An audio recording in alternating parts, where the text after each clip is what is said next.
आप लोगों को ये जान करके सुखद आश्चर्य होगा कि वही श्रीमद् भगवद गीता के 700 श्लोकों का कविता में अनुवाद करने का काम गुरु गोविंद सिंह जी ने किया, गोविंद गीता के नाम से।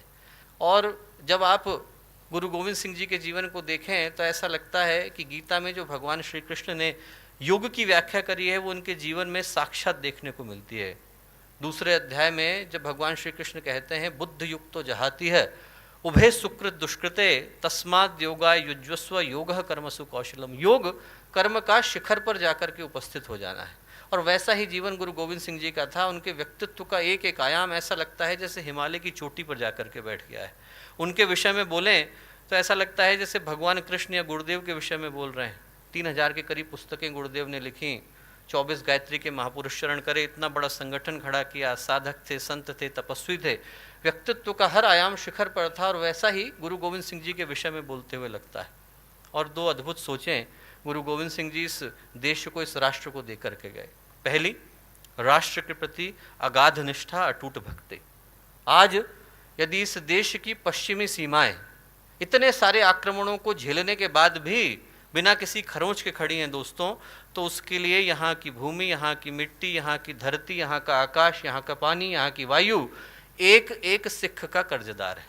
एक एक सिख का, खालसा का कर्जदार है, गुरु गोविंद सिंह जी का कर्जदार है। क्योंकि राष्ट्र के लिए अपने आप को बलिदान कर देना उनने अपने स्वयं के परिवार से सिखाया। 4 पुत्र थे, 2 हत हो गए, 2 को चिनवा दिया गया। एक जो पुत्र थे युद्ध में मारे गए, जो चौथे सबसे छोटे थे लौट करके घर आए। गुरु गोविंद सिंह जी ने पूछा क्यों आए? बोले प्यास लगी थी। बोले वहाँ मैदान में शत्रुओं का लहू बह रहा है, उसी लहू से अपनी प्यास बुझाना। वापस भेज दिया, वो भी हत हो गए। 4 पुत्र मारे गए। माँ का हृदय था, माँ ने पूछा ये क्या कर रहे हैं?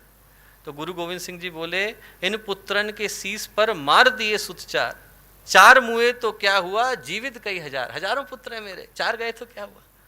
ये है राष्ट्र के प्रति निष्ठा दोस्तों।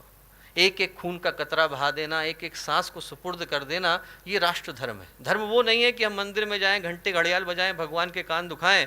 धर्म वो है जब हम लोग राष्ट्र के प्रति अपने दायित्वों की रक्षा करते हुए अंतिम सांस को भी शहादत की तरह सुपुर्द कर देते हैं, वो राष्ट्र धर्म कहलाता है। और वो गुरु गोविंद सिंह जी ने हमें सिखाया। दूसरी जो चीज़ दी वो दी एकता, साथ साथ चलना।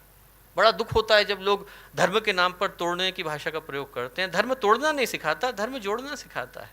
धर्म गिरना नहीं सिखाता, धर्म उठना सिखाता है। धर्म बंटना नहीं सिखाता, धर्म मिटना सिखाता है। और ये गुरु गोविंद सिंह जी ने हमें सिखाया।